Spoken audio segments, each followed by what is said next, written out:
We're here to preview the latest season of the world's top electric race series, the ABB FIA Formula E World Championship. Formula E is go! Oliver Rowland takes the victory in spectacular style! We'll cover last season's highlights, this season's stories and predictions. Emma's going to catch up with Taylor Barnard, and we're even going to get up close and personal with the GEN3 Evo car before it goes on its final outing this year. And not to forget the reason why we're here in Dubai. Formula E's title partner, ABB, has planned something truly special with the iconic Burj Khalifa to finish out the show as part of their Engineered to Outrun campaign. The ABB FIA Formula E World Championship is the top tier of electric racing. 20 leading race drivers represent 10 major car makers and race teams as they compete across some of the biggest and most iconic metropolises on the planet.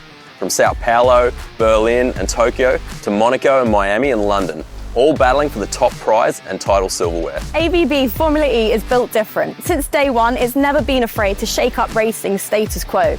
Its city centre locations bring motorsport to people who've never been to a circuit. The race cars are the fastest accelerating race cars out there. They're lightweight, agile and built for close quarter racing. Races are full of wheel-to-wheel fights, late braking moves and constant position changes. Proper street fighting. Look at that, One of ABB Formula E's most unique features is the in-race power boost or attack mode, where drivers leave the racing line for a boost of power and all-wheel drive. Drivers start with just 60% of the energy needed to finish the race. It's a balancing act. Going flat out for the whole thing would not get them across the finish line. New for season 11 was Pit Boost, a short pit stop for drivers to add 10% energy to their car for them to use as they see fit. Then there's the super close pack. ABB Formula E has one of the most level playing fields in motorsport. Smaller teams can challenge big manufacturers, and any of a dozen drivers can expect to be in a title fight if they get their seasons just right. Drivers score points based on where they finish each race. There's 25 points for a win, decreasing down to 1 point for 10th place. Historically, given just how close things are with the pack split by just a second, everyone's likely to score points, and a third of the grid will make the top step of the podium. We've also seen 10 different champions in 11 seasons to date. At the end of the season, the driver with the most points becomes the driver's world champion. The teams fight for a world championship too, and giants like Porsche, Jaguar and Nissan also battle for the manufacturer's crown. As well as drivers, teams and manufacturers' silverware, ABB's Engineered to Outrun award rewards the driver-engineer duo that masters everything we've talked about to gain the most positions in each race and across the season. And that's ABB Formula E in a nutshell. Intense, calculated and spectacular. The toughest test for the world's best racers. Okay, so let's chat last season, which you have to say is pretty intense and some pretty big moments. It was. We have a new driver world champion, Oliver Rowland. He's the 10th new champion in 11 seasons. So, yeah, he did a phenomenal job getting over the line in Berlin. He was so consistent all year that it was really well deserved.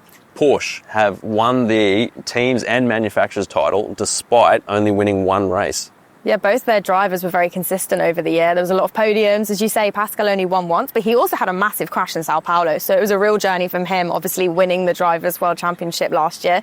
I think this was a big season for him mentally and physically to get back on top. And I know that championship meant a lot to them. Yeah, it's the way that they've got Formula E structured. It makes it so interesting in those championships. You don't have just one or two teams dominating. It can be close. If you're consistent, you can win. Well, that's it. There's just so many factors that go into Formula E and to a successful race. From the team side, I think the engineers are a lot more involved, and you have to decide how much energy you need to make adjustments for during a race. Yeah, it's a lot going on, isn't it? So before we dive into the new season, I thought we'd put one of the rising stars of Formula E to the test, Taylor Barnard.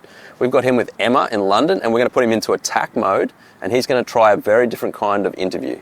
Hello everyone and welcome. We are in London with Formula E driver Taylor Barnard ahead of the ABB FIA Formula E Championship.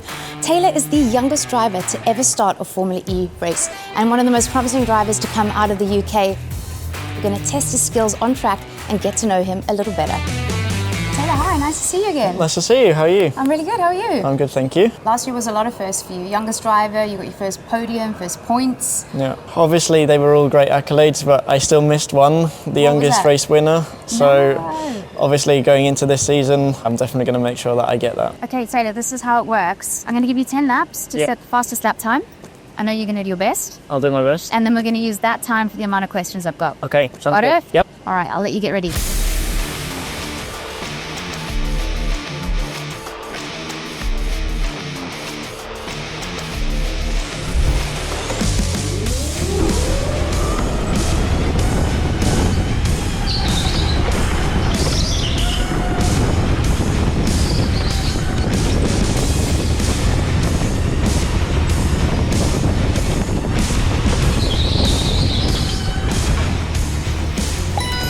Taylor completed those 10 laps in 3 minutes and 12 seconds.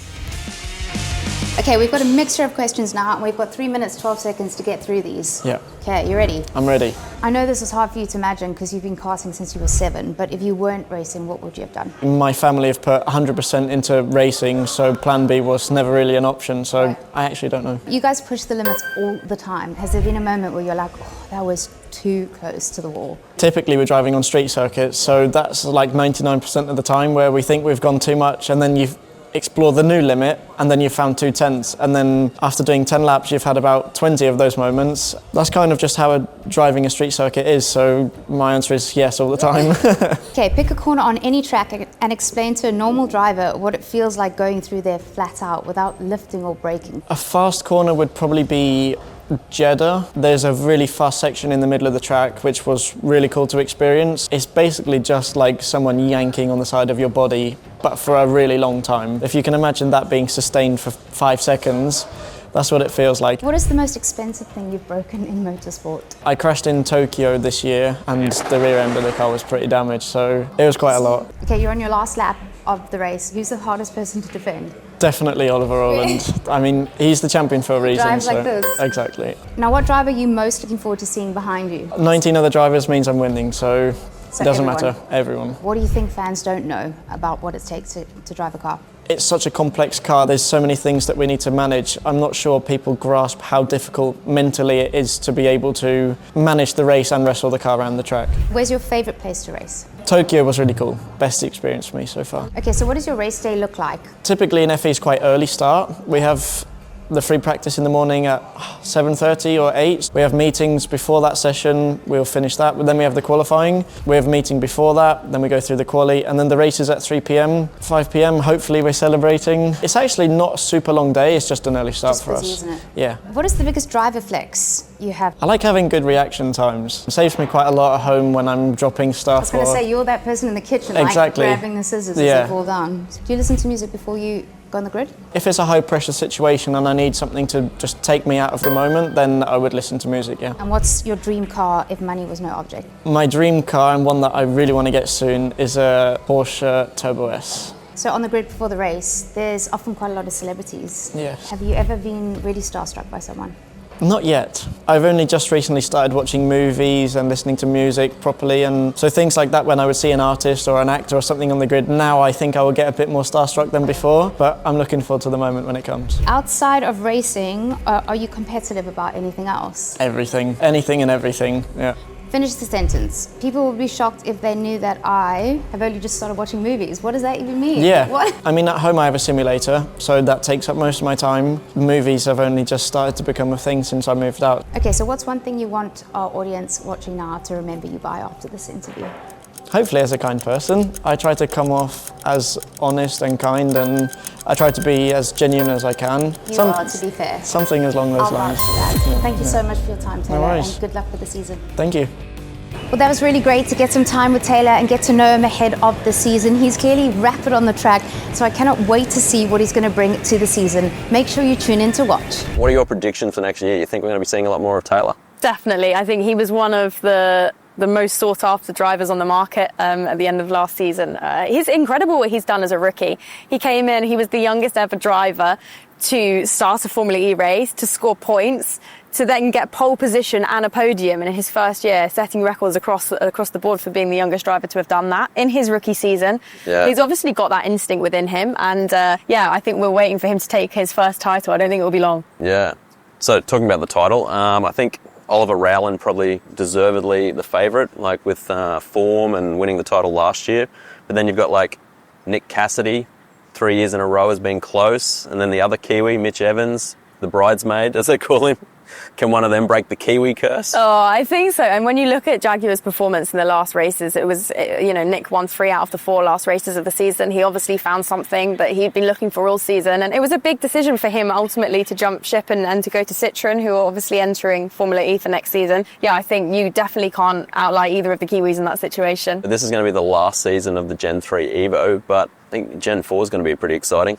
Gen 4 sounds really exciting. / terrifying.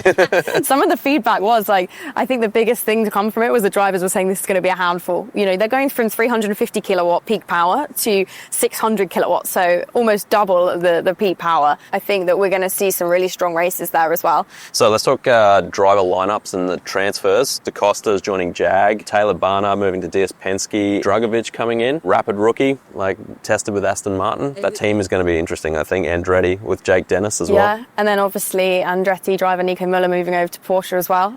So that will be a really strong lineup. I think, yeah, as we said earlier, 8 champions going into a grid of 20 drivers. It's going to be very competitive. So 2025, 2026 is going to be the biggest season ever. We've got 17 races across 11 cities, a new race in Madrid and a new track at Miami.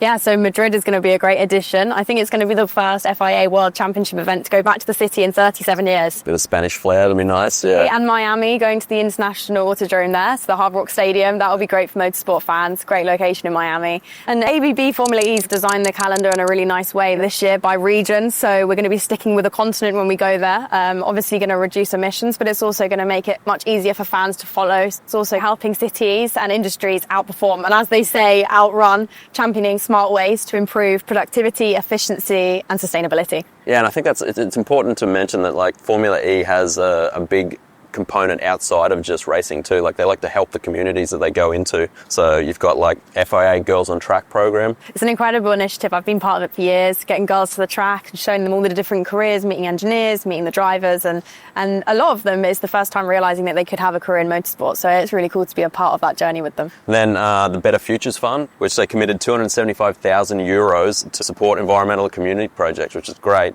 And I think that sort of leads into the fact that it's the first ever net zero sport certified on the net zero pathway. And the first net zero carbon race car as well, which for me, to have the performance that it has, but also be sustainably developed is incredible. Right, so we're kissing goodbye to the GEN3 Evo at the end of the season.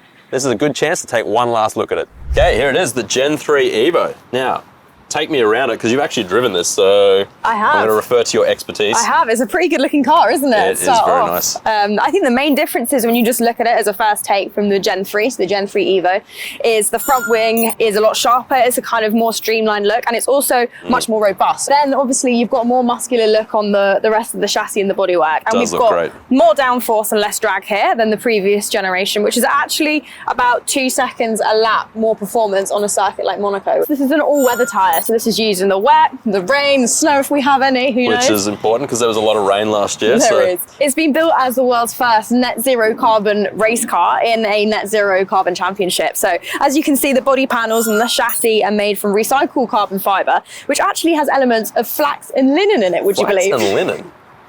Yeah, you don't really think of flax and linen as like, you more think of like a t-shirt flapping in the breeze or something. Exactly, not a race car. And also we have a really cool feature which is just here, the pit boost. So this is used once during a race and the mechanic will come in. When the driver comes into the pit stop, they'll charge the car for 30 seconds and it can charge up to 600 kilowatts. So that is quite a lot of charge when you think about a normal road charger. This is the first all-wheel drive Formula E car, isn't it? Well, it's actually the first all-wheel drive single-seater out there. So this is quite revolutionary and the drivers absolutely love it. This is capable of up to 600 kilowatts of regenerative braking. So when you start the race, you obviously only have 60% of the energy that you need to finish it. So one of the arts for me of being a Formula E driver is being able to use the brake pedal in such a way that you're able to regen more energy than the other drivers around you, which means you can then in turn push more flat out towards the end of the race. In Formula E, it's not just about an outright pace to what gets the finish line first. It's much more about energy strategy, all the things that we spoke about earlier. And I guess that's where the ABB Engineered to Outrun award comes in. Yeah, so this is a really great award. It's not just a teams, manufacturers and drivers championship at the end of the year.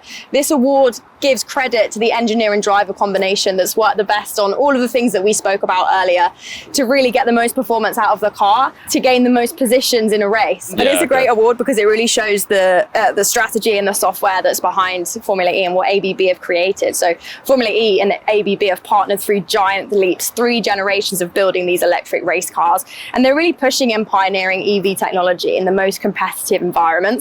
And ABB's world-leading electrification and automation tech is everywhere, helping key industries innovate, go beyond and outrun. Now the bit that I've both been dreading and looking forward to. Oh, you've been dying to get in. I'm going to get in the car. Okay, up there. Perfect. I know not to stand on the carbon fibre. Nicely done. I don't think that's too bad, actually. No. Okay. Oh, wow. There you are. It's pretty cozy in there. The position is like It has not to be. what I expected at all. Is it not? Put that back in. Give you the full experience. And There we go. I'm going to make you really claustrophobic now. Oh, wow. There you go. You're getting the full racing Yeah. driver experience in there. I thought it was tight before. Okay.